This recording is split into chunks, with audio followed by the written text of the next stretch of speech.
जय हिंद।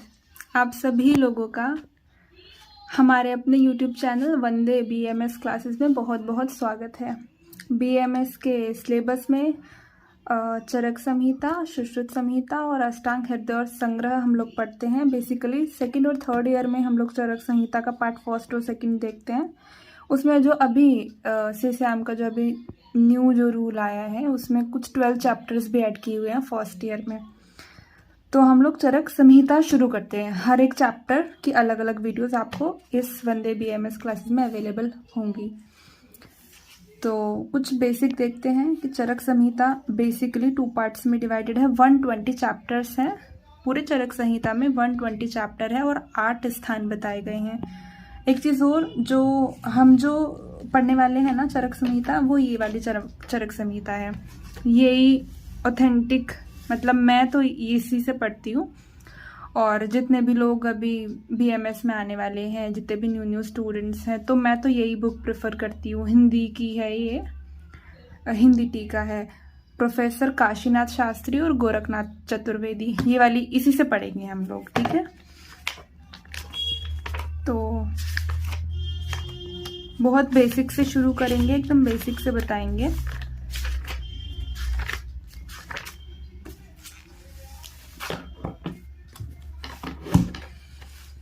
सबसे पहले चरक संहिता 120 अध्याय हैं, 8 स्थान बताए गए हैं। पूरी चरक संहिता को 2 पार्ट्स में डिवाइड किया हुआ है, part first and part second. Part first हम लोग सेकंड ईयर में पढ़ते हैं, पार्ट सेकंड हम लोग थर्ड ईयर में पढ़ते हैं। सूत्र स्थान 8 स्थान में से सूत्र स्थान, निदान स्थान, विमान स्थान, शारीर स्थान, इंद्रिय स्थान। 66 चैप्टर फर्स्ट ईयर में है और 54 चैप्टर जो है, जो चरक का पार्ट जो सेकंड है, चिकित्सा स्थान, कल्प स्थान और सिद्धि स्थान, ये है सेकंड ईयर में, ठीक है। तो ये हो गया बेसिक चरक संहिता का। अब ये बात देख लेते हैं कि भाई हम जो चरक संहिता पढ़ रहे हैं वो चरक, आचार्य चरक के नाम से चरक संहिता पढ़ी, तो आचार्य चरक कौन थे? थोड़ा बेसिक इंट्रोडक्शन देख लेते हैं हिस्ट्री का। PG के पॉइंट ऑफ व्यू से भी इम्पॉर्टेंट है और UG के पॉइंट ऑफ व्यू से भी इम्पॉर्टेंट है। मुझे लगता है कि जितने भी स्टूडेंट्स हैं उनको ये तो पता होना चाहिए, बेसिक चरक, आचार्य चरक के बारे में पता होना चाहिए। फादर ऑफ मेडिसिन जिनको बोलते हैं हम लोग। तो चरक कौन थे? विशुद्ध के पुत्र थे और वैशंपायन के शिष्य थे आचार्य चरक। अब जो हम लोग पढ़ते हैं आयुर्वेद को, जो हम लोग पढ़ते हैं, जितने भी स्टूडेंट फर्स्ट ईयर में आएंगे उनको बहुत डाउटफुल होके वो आते हैं BMS में। तो आयुर्वेद का इतिहास, तो आयुर्वेद तो ऐसा बोला गया है चरक संहिता के सूत्र स्थान के फर्स्ट चैप्टर में, आयुर्वेद तो अनादि है, ऐसा शाश्वत ज्ञान है जिसका ना आदि है ना अंत है। तो आयुर्वेद का इतिहास में वेदों के टाइम से ही, मतलब वैदिक वाङ्मय से ही आयुर्वेद होता है। जैसे कि हमारे 4 वेद होते हैं, ऋग्वेद, यजुर्वेद, सामवेद और अथर्ववेद। ऋग्वेद जो सबसे प्राचीनतम है। अथर्ववेद में आयुर्वेद का वर्णन आया है। आयुर्वेद को अथर्ववेद का उपांग, मतलब उपवेद माना है। और आचार्य काश्यप ने तो आयुर्वेद को एक 5वां ही वेद बताया है। तो थोड़ा सा अथर्ववेद के बारे में देखते हैं, हिस्ट्री इंपॉर्टेंट है।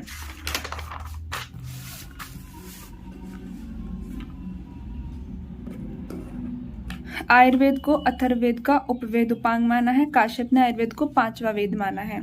अथर्ववेद का काल है 1500 ईसा पूर्व। ये PGT के लिए भी इंपॉर्टेंट है। अथर्वन ऋषि के नाम पर अथर्ववेद पड़ा है। अथर्ववेद को ब्रह्मवेद भी कहते हैं। अथर्ववेद की 8 शाखाएं और 5 कल्प सूत्र हैं। अब ये चीज जो है ये प्रूफ करती है कि वैदिक वाङ्मय से ही आयुर्वेद जो है, आयुर्वेद का ज्ञान तब से ही था। तो कौन सी चीजें प्रूफ करती हैं कि अथर्ववेद में जो हम लोग दोष पढ़ते हैं, वात पित्त कफ, अथर्ववेद में पित्त को मायु बताया है, ज्वर को तकमा बोला है, कफ को आम और बलास पर्याय शब्द बोला है, अग्नि व सूर्य को कृमिनाशक बताया है। अथर्ववेद में कुल 289 वनौषधियों का वर्णन है। अथर्ववेद में आयुर्वेद संबंधित अधिकतर भाग सेकंड कांड में बताया गया है। तो ये चीज प्रूफ करती है कि आयुर्वेद अब से नहीं है, आयुर्वेद तो बहुत पुराना अथर्ववेद से ही चलता आ रहा है। अब हम देखते हैं कि जो हम लोग आयुर्वेद, ये तो था कि भाई हमें हिस्ट्री प्रूफ मिलते हैं कि हमारे वैदिक शास्त्र में भी आयुर्वेद का वर्णन था, ये चीजें प्रूफ करती हैं।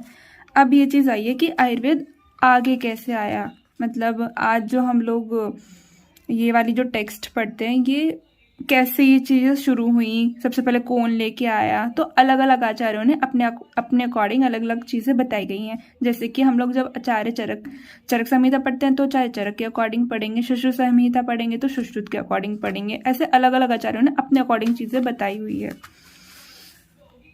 तो आयुर्वेद अवतरण चरक संहिता के सूत्र स्थान फर्स्ट चैप्टर के 4th by 5th श्लोक में बताई हुई है। जैसे कि मैंने इसको ऐसे याद किया है, BPA, EBA, BJP। हाँ, सबसे पहले आयुर्वेद का ज्ञान ब्रह्मा का हुआ। ब्रह्मा ने वो ज्ञान दक्ष प्रजापति को दिया। दक्ष प्रजापति ने वो जो ज्ञान था आयुर्वेद का वो अश्वनी कुमार को दिया। अश्वनी कुमार कौन थे? देव भिष जो इनको बोला है। 2 भाई थे ये, और ये डॉक्टर थे देवताओं के। उसके बाद अश्वनी कुमार से इंद्र पे गया। इंद्र कौन थे? इंद्र थे देवताओं के राजा। उसके बाद इंद्र से ये ज्ञान भारद्वाज को गया। यहाँ तक तो क्या थे? यहाँ तक तो भगवान थे। अब यहाँ पे हो गए ये भारद्वाज ऋषि थे, इनको दिया। भारद्वाज को उग्रतपा भी बोलते हैं। भारद्वाज ऋषि ने ये जो ज्ञान था आयुर्वेद को 53 ऋषियों को दिया। 53 ऋषियों कौन थे? अंगीरा आदि 53। अंगीरा आदि क्यों बोला है मैंने? क्योंकि इसमें अंगीरा ऋषि, जैसे कि हम लोग गण पढ़ते हैं कि जीवनीय गण है, दीपनीय है, ब्रह्मणीय है, ऐसे करके। तो जीवनीय आदि मतलब जीवन आदि, ऐसे ही इसमें मेन थे अंगीरा ऋषि, जो कि क्या थे? यज्ञ में तत्पर थे और दिव्य शक्तियों से पूर्ण थे। तो अंगीरा आदि महर्षि, अंगीरा आदि 53 ऋषियों को ये ज्ञान दिया। और ये ज्ञान जो था वो कहाँ पे हुआ? मतलब जो ये 53 ऋषि जो इकट्ठे हुए, मैं बताऊंगी आपको बाद में, 53 ऋषि जो इकट्ठे हुए वो कहाँ पे हुए? पार्श्वे हिमवते शुभे। फर्स्ट संभाषा हुई पार्श्वे हिमवते शुभे। पूरी की पूरी चरक संहिता में 7 संभाषाएं हुई हैं, वो मैं बताऊंगी आगे। उसके बाद 53 ऋषियों में से एक ऋषि थे आत्रेय। तो इन 53 ऋषियों में से एक ऋषि थे आत्रेय। अब आत्रेय ने वो ज्ञान लिया और वो ज्ञान लेके अपने 6 शिष्यों को आगे फॉरवर्ड किया। इनका जो काल था 1000 ईसा पूर्व था। ठीक है, अब भाई ये बात आती है कि आत्रेय को इच्छा होगी कि वो भी आगे पढ़ाएं। जैसे कि पठन, जैसे कि इसमें एक लाइन आई भी है कि सूत्र स्थान में ही आप देखिए इधर कि अध्ययन के बाद अध्यापन करना परम आवश्यक होता है। तो वैसे ही आचार्य, ये जो ऋषि थे आत्रेय, इनको भी ऐसी नीड हुई होगी। तो इन्होंने अपने 6 ऋषियों को ये ज्ञान दिया है। ठीक है, ये 6 ऋषियां कौन थे? भेल, जत्रुकर्ण, पराशर, हारित, अग्निवेश और शार्पाणी। ठीक है, BJP हास, मैंने इसको ऐसे याद किया है। अब इन 6 शिष्यों में से भी कौन बुद्धि, इन्होंने अग्निवेश ने अपने बारे में ऐसा बोला भी है, आगे मैं बताऊंगी कि मेरी बुद्धि विशेष होने की वजह से उन्होंने अग्निवेश तंत्र लिखा। यहाँ पर गुरु और शिष्य दोनों का जो काल है 1000 ईसा से 1000 पूर्व बताया गया है। तो अग्निवेश ने अग्निवेश तंत्र लिखा कि यहाँ पर आत्रेय जो थे वो गुरु थे। तो गुरु और शिष्य परंपरा इस पूरी चरक संहिता में हमें दिखेगी कि शिष्य ने प्रश्न किए हैं, अग्निवेश ने प्रश्न किए हैं, और अग्निवेश ने प्रश्न किए हैं और गुरु ने उनके उत्तर दिए हैं। तो अग्निवेश शिष्य ने क्या किया? अग्निवेश तंत्र लिखा 1000 ईसा पूर्व। अब किनके ईशा के 800 साल बाद आचार्य चरक आए, अग्निवेश तंत्र लिखा। ठीक है, अब लेकिन वो चरक संहिता पूरी नहीं हुई। तो फिर क्या हुआ? ईशा के 800 साल बाद चरक आए। तो फर्स्ट चरक संहिता के फर्स्ट एडिटर, प्रतिसंस्कर्ता, भाष्यकार आचार्य चरक, इनका जो काल है वो 2nd शती बताया हुआ है। 2nd शती और ईशा से 800 साल बाद। ठीक है, अब चरक संहिता है। अब चरक संहिता फिर भी पूरी नहीं हुई, क्योंकि चरक संहिता में कुल चैप्टर्स कितने हैं? 120 चैप्टर्स हुए नहीं थे। तो हो गया, ऐसा हुआ होगा कि बीच में ये संहिता कहीं लुप्त हो गई होगी। तो फिर दृढ़ बल आए ईशा के कितने 600 साल बाद, मतलब चरक के काल के 600 साल बाद दृढ़ बल आए। तो सेकंड एडिटर और द्वितीय प्रतिसंस्कर्ता और चरक संहिता के संपूरक कौन थे? आचार्य दृढ़बल। इनका काल है 4th शती। और ये जब इनको चरक संहिता ये मिली, टूटी फूटी मिली कि इनको जो है 41 चरक उत्तरार्ध के, मतलब जो सेकंड पार्ट है उसके 41 चैप्टर्स इनको मिले नहीं थे। तो फिर इन्होंने क्या किया, शिलोच्च वृत्ति से, मतलब भिक्षा मांग के, कुछ इधर से ले लिया कुछ उधर से ले लिया, ऐसे भिक्षा मांग के इन्होंने 41 अध्याय पूरे किए, जैसे कि जिनमें की चरक चिकित्सा के 17 अध्याय नहीं मिले थे। चिकित्सा के 17 अध्याय कौन से नहीं मिले थे? अब 17 को छोड़ के ऐसे याद कर लो कि चिकित्सा के 17 अध्याय नहीं मिले थे और कल्प और सिद्धि के 12 इनको नहीं मिले थे। तो कौन से मिले थे? शुरू के 8 जो हैं, अर्षतिसार विसर्प विषमदात्य को छोड़कर बाकी के इनको नहीं मिले थे। तो ये पूरा हो गया। आयुर्वेद का अवतरण कैसे हुआ, फास्ट रिकैप कर लेते हैं। ब्रह्मा से दक्ष प्रजापति से अश्विनी कुमार, इंद्र भारद्वाज, 53 ऋषियों में आत्रेय, आत्रेय से अग्निवेश, अग्निवेश के 800 साल बाद चरक आए, फर्स्ट प्रतिसंस्कर्ता भाष्यकार चरक, और फिर दृढ़बल आए, 4th शती इनका काल है। तो ये हो गया पूरा। इसको ऐसे याद कर लीजिएगा, मैंने तो ऐसे याद किया था, बीजेपी ईबीए बीजेपी हास। इंपॉर्टेंट है, यूजी के लिए भी इंपॉर्टेंट है, 15 मार्क 10 मार्क का क्वेश्चन आता है और पीजी के लिए भी इंपॉर्टेंट है। अब कुछ बेसिक देख लेते हैं। चरक संहिता का सूत्र स्थान। चरक संहिता के सूत्र स्थान को श्लोक स्थान भी बोलते हैं और सूत्र स्थान भी बोलते हैं। सूत्र इन्होंने क्यों बोला है, इसके विमर्श में एक सूत्र इसलिए बोला है कि जो चरक संहिता है ना, ये अलग अलग, इसके जो टॉपिक्स लिए गए हैं वो अलग अलग जगह से लिए गए, कि कुछ यहाँ से ले लिया कुछ वहाँ से लिया। जैसे पुष्प होते हैं ना, जैसे फूल होते हैं, फूलों को लेके हम एक सूत्र में उनको पिरोते हैं, वैसे ही अलग अलग विषयों को लेके उसको पूरे एक सूत्र में पिरोया है। तो इसलिए इसको सूत्र स्थान बोलते हैं। सूत्र क्यों बोला है? सूत्र का वर्ड होता है कि कोई एक छोटा एक वर्ड लेके और वो बहुत सारे मतलब निकाले। कोई एक छोटा वर्ड, एक वर्ड, और वो बहुत सारे अलग अलग अर्थ को बताए, तो इसलिए इसको सूत्र बोला है। अब ये जो पूरा जो चरक संहिता का जो सूत्र स्थान है वो सप्त चतुष्क और संग्रह में डिवाइडेड है। 7 चतुष्क कैसे हैं? भेषज चतुष्क, स्वास्थ्य निर्देश, कल्पना, रोग, योजना और अन्नपान। ठीक है, ये 28 चैप्टर तक तो सप्त चतुष्क में है और संग्रह जो है 29 और 30 चैप्टर है। उसके बाद ये एक क्वेश्चन आता है कि सबसे पहले भेषज चतुष्क ही क्यों बताया है? सबसे पहले भेषज चतुष्क ही क्यों? निर्देश चतुष्क भी हो सकता था, कल्पना भी हो सकता था। तो इसका एक रीजन है।